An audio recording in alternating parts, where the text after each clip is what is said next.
नमस्कार, मेरा नाम वैभव उपाध्याय है। आज हम इस वीडियो में अनुच्छेद 32 से लेकर 35 तक चर्चा करेंगे। आज हमारा जो भाग 3 है वो कंप्लीट हो जाएगा, क्योंकि अनुच्छेद 35 भाग 3 का आखिरी अनुच्छेद है। तो आइए हम अनुच्छेद 32 को देखते हैं। अनुच्छेद 32 कहता है मौलिक अधिकार के हनन की रक्षा न्यायालय करेगा। कौन सा न्यायालय? उच्चतम न्यायालय।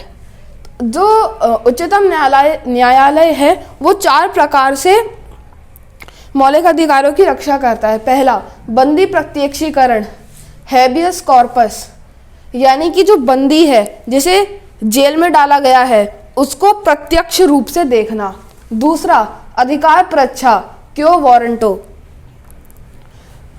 योग्यता की परीक्षा। सपोज कीजिए कोई बड़े पद पर है, अगर किसी को उसकी योग्यता पर शक होता है तो उच्चतम न्यायालय क्यो वारंटो रिट जारी करता है। उसके तहत अगर वो व्यक्ति अपनी योग्यता साबित नहीं कर पाया तो उसे उस पद से निकाल दिया जाएगा। फिर है तीसरा, परमादेश, मैंडेमस, उच्चतम न्यायालय का आदेश, यानी कि जो लोक सेवक होते हैं अगर वो भ्रष्टाचार में लिप्त हों तो उच्चतम न्यायालय की ओर से एक रिट जारी की जाती है जिसका नाम होता है परमादेश, मैंडेमस, कि वो एक वार्निंग होती है कि आप लोग जो काम है वो सही ढंग से करें। फिर चौथा है प्रतिषेध, प्रोहिबिटेशन, यानी कि सपोज कीजिए कोई अधीनस्थ न्यायालय है, यानी कि सुप्रीम कोर्ट से के नीचे के जितने भी न्यायालय हैं वो अगर अपने अधिकार क्षेत्र यानी कि ज्यूरिसडिक्शन के बाहर के केसेस की सुनवाई करें तो जो उच्चतम न्यायालय होती है वो उन केसेस को उठा के अपने पास ले आती है, उसे कहते हैं प्रतिषेध।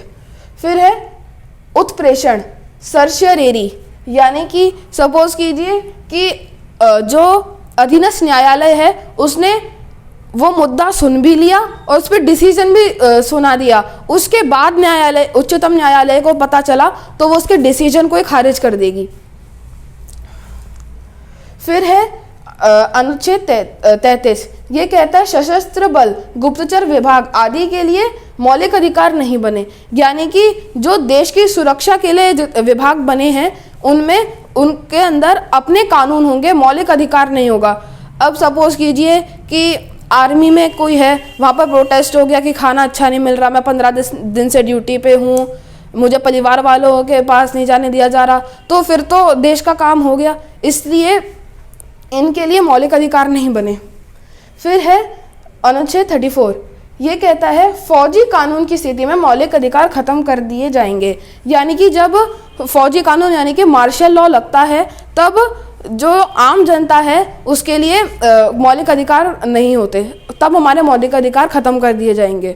फिर है अनुच्छेद 35, भाई इतने सारे हमें मौलिक अधिकार दिए हैं तो इनके ऊपर कानून भी तो बनना चाहिए। जैसे आर्टिकल 21A में एजुकेशन का फंडामेंटल राइट दिया गया है तो उसके लिए कानून बना, तो वही लिखा गया है संसद कानून बना सकती है किसके ऊपर? मौलिक अधिकार के ऊपर। राज्य विधायिका को यह अधिकार नहीं है, यानी कि जो राज्य विधायिका स्टेट लेजिस्लेचर उसके पास ये अधिकार नहीं है कि वो मौलिक अधिकारों के ऊपर कानून बनाए।